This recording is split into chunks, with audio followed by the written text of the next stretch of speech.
गणेशाचे आगमन सर्वांच्याच घरी झाले आहे। चला तर पाहू मग उकडीचे मोदक कसे करायचे। त्यासाठी मी काजू बदाम पिस्ता घेतले आहे, ते असे कट करून घेतले छोट्या छोट्या पीसमध्ये।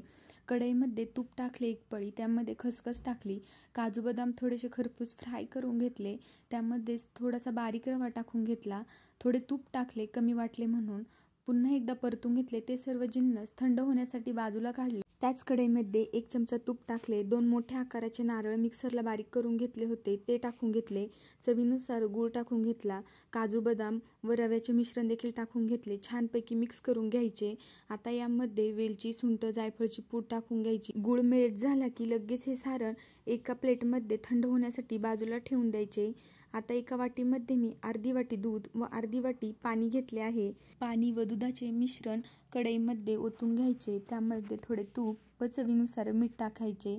एक उकळी आली की त्यामध्ये 1 वाटी तांदळाची पिठी घेतली आहे ती टाकून घ्यायची व कलथेच्या साहाय्याने छानपैकी एकसारखी मिक्स करून घ्यायची। यामध्ये गुठळ्या पडून द्यायच्या नाही।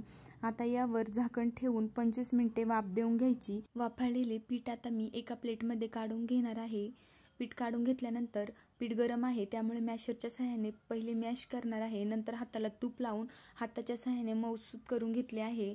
आता एक एक गोळा करून घ्यायचा व हे पीठ बाकीचे झाकून ठेवायचे। मी मोदकच्या साच्यामध्ये मोदक बनवणार आहे, त्यामुळे मोदकच्या साच्याला पहिल्यांदा थोडे तूप लावून घेतले, यामध्ये थोडे थोडे तांदळाचे पीठ टाकून एकसारखे लावून घ्यायचे व भरपूर असे सारण टाकून घेतले आहे आता मोदकमध्ये मी, व पुन्हा वरतून तांदळाचे पीठ लावून घेतले व पॅक करून घेतला मोदक।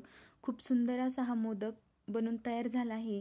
ज्यांना कोणा हाताने हे मोदक बनवता येत नाही त्यांना हे मोदक साच्यामध्ये खूप सोप्या पद्धतीने बनवू शकता। आता इकडे मी चाळणीला तूप लावून घेतले आहे। आपण बनवलेला एक एक मोदक पाण्यामध्ये डीप करायचा व चाळणीमध्ये ठेवून घ्यायचा। असे केल्याने मोदक आपले मऊसूत तयार होतात। वरतून मी केसर लावून घेतले आहे, ऑप्शनल आहे। आता कढईमध्ये पाणी उकळले, त्यामध्ये आपली चाळणी ठेवून घेतली व झाकून 15 ते 20 मिनिटं हे मोदक शिजवून घेतले। अशा पद्धतीने मी सर्व मोदक तयार करून घेतले व आपल्या लाडक्या गणपती बाप्पाला उकडीचे मोदकचा नैवेद्य दाखवून घेतला। तुम्ही देखील ही रेसिपी एकदा नक्की ट्राय करा। रेसिपी आवडली तर चॅनलला लाईक करा। धन्यवाद।